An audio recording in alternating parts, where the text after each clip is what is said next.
Amen. What it is. This is Deem, and I am your host, and this is by any means. Y'all already know the deal, man. Hit that cash app, $ Deem by any means. Hit that super chat. Y'all see that little heart at the bottom? That is the $ for the super chat. You can press that on videos. You ain't gotta just show love on live streams. You can show love in that super chat, even on videos that's not on a live stream, because your comment will be seen by the millions and thousands of viewers. Y'all already know what this is, man. I am the most entertaining Mr. Right again, himself, Dean by any means. Let's get into it, man. As we all know, Keyshawn Davis is on his way to go fight Jamaine Ortiz on the undercard of Shakur Stevenson and Teofimolopez. I think is a great quality matchup because both fights are very intriguing because Jermaine Ortiz already fought Teofimo Lopez. Keyshawn Davis wanted to fight Teofimo Lopez. Shakur wanted to fight Teofimo Lopez. And Jermaine Ortiz is fighting Keyshawn, and he wants to fight Shakur Stevenson as well. So, let's talk about it. I know y'all see the banner right there. The real man at 140. 100%. I believe this is Dean's opinion. I'm only going off facts, not feelings, people. Don't crucify me. I'm only going off facts, not feelings. If we are being real technical and going off of, if we're not going to just base it off of end results, right? Because there's plenty of fights that people have won that we have thought they have lost. We go through that every weekend, damn near every major fight there is. There's people that think Bivol lost the first fight. There's people that think Bivol won the first fight. There's people that think Bivol lost the second fight. There's people that think Bivol won the second fight. You see how that go? So in Dean's opinion, I think Jermaine Ortiz would have to be classified as the man at the 140 division. He's the guy that we don't talk about a lot. He's the guy that I think is probably the most underrated fighter in boxing. Yes, I said it. I think that Jermaine Ortiz is the most underrated fighter in boxing. And I'm going to get into the whys of those reasons behind that. Why I feel as though Jermaine Ortiz is one of the most underrated fighters in boxing. First of all, Jermaine Ortiz has a pretty good resume and record. Jermaine Ortiz is one of the few fighters that's actually we consider to be a high level skill boxer. Like the stuff that we saw from Xander Zayas last fight, we have been seeing from Jermaine Ortiz. That's the thing that we like about Jermaine Ortiz. One thing we know when you watch Jermaine Ortiz fight, it's going to be very close. It's going to be you're going to get a boxing clinic. Um, and we have rarely seen somebody go in there and outbox Jermaine Ortiz. And if we being technical, Jermaine Ortiz has been in there with some of the best, the likes of Lomachenko and Teofimo Lopez. Well, I brought up those two because the reason why I would say that Jermaine Ortiz is the man at 140 because I feel as though Jermaine Ortiz was robbed in both of those fights. Yeah, you know all of y'all people that like to talk about Gervonta Davis and how he was robbed versus Lamont Roach. So maybe you'll understand where I'm coming from for all those people that think Lamont Roach won and not Gervonta Davis. You hear what I'm saying? I feel as though Jermaine Ortiz is should be considered the man that won the 140 division with Gary Antoine Russell, Richardson Hitchison, all of those. Because if I asked you who wins, Jermaine Ortiz or Richardson Hitchison, I like Jermaine Ortiz in that fight over Richardson Hitchison. If I asked you who wins, Gary Antoine Russell or Jermaine Ortiz, so that's a close fight. That's a 50-50 joint. Do you understand? If I ask you who wins, Sabril Matias or Jermaine Ortiz, I like Jermaine Ortiz in that fight. If I ask you who wins, Teofimo Lopez or Jermaine Ortiz, I'm glad that we got to that because I think Jermaine Ortiz beat Teofimo Lopez in that fight. I think Jermaine Ortiz won the first 6 rounds of that fight. Definitely 5 of the first 6 rounds in that fight versus Tio. Unless you're going to tell me that Teofimo Lopez won every round after round 7. I mean, from round 7 and beyond, I will have a conversation with you. But I don't think Teofimo Lopez won every round from round 7 and beyond. So I think at minimum it was a draw or Jermaine Ortiz won. I do not see how they can possibly, on God's green earth, had given Teofimo Lopez that win. Even though he started being aggressive towards the end, you could say Jermaine Ortiz got on his bike whatever. All I know is Jamaine Ortiz wasn't on his bike the first 6 rounds of the fight. In the first 6 rounds, I had him winning all 6 rounds at first.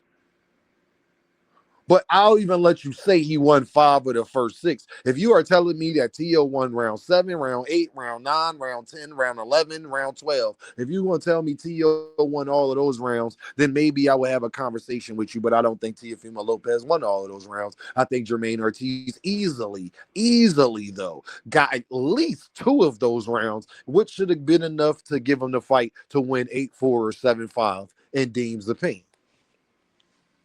That's just my opinion. So that's just one person right there in Teofimolopez that we are talking about right now. So if you put that win on Jamaine Ortiz's resume, and then I definitely think he was robbed against Lomachenko, even though him and Lomachenko was a much closer fight, in my opinion. I think 70% of the boxing community thinks Jamaine Ortiz beat Lomachenko as well. Now, if I told you a fighter is at the 140 division about to fight Keyshawn Davis that has beat Teofimolopez and Lomachenko, who else at 140 could say that they the man? If Jamaine Ortiz is not robbed in those fights and he is given those wins that I think a lot of us think that he should have won those fights, wouldn't he be the lineal champ at 140? Wouldn't he be the man at the 140 division? I'm just saying, y'all. Wouldn't Jamaine Ortiz, because he would have beat Tio, which would have made him the Ring Magazine champion, correct? Because ain't that what they gave Tio for being the best at 140, right? Well, then Jamaine Ortiz would have got that. And I watched that fight with my own eyes, and I am not blind. He beat Teofimolopez. See, what I didn't like is I feel as though they were starting to give Teofimolopez credit for fighting back. Teofimolopez was never supposed to be down 5-1, 6-0 the first 6 rounds against Jamaine. Go back and watch that fight, y'all. Do Deem a favor before you get in your feelings about what I'm saying. Go back and watch T.O. versus Jamaine Ortiz and go back and watch Lomachenko versus Jamaine Ortiz, and then you come back and you tell me that Jamaine Ortiz lost those fights, or at minimum they shouldn't have been a draw. But it's no way Lomachenko should have been awarded that win, and there's no way that Teofimolopez should have been awarded that win. No way. So don't tell me I can't say these things when all I ever heard y'all be saying is that y'all think Lamont Roach beat Gervonta Davis. You know? So don't tell me the end result and what the judges say is the say all be all, and we can't have our own opinion on what we think should or shouldn't have happened. But one thing I can say, if Jamaine Ortiz is granted both of those wins, and most of the boxing community think he did win both of those fights, the way you look at Jamaine Ortiz would be different. See, that's what I hate about these judges. That's what I hate about boxing, because even the people that think he won, we still don't talk about him as much, because technically he didn't win. So technically he's not going to be the champion. Technically he's not going to be in a position where as though we still have to talk about him, because technically they're going to give him the loss.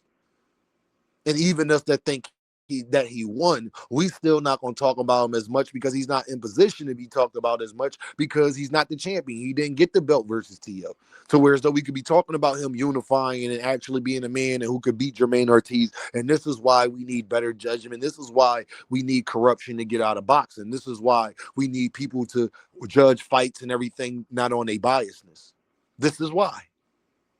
Because when I say something like this, the real man at 140, if I told you he's the guy that would have the best resume at 140 by far and would have the 2 best wins, not only out of the 4 kings and everything. Dude, think about it. Jamaine Ortiz, if he got both of those wins, he would have the 4 best wins. He would have the 2 best wins out of Lomachenko, out of Shakur, out of Devin, out of Tio, out of all of them.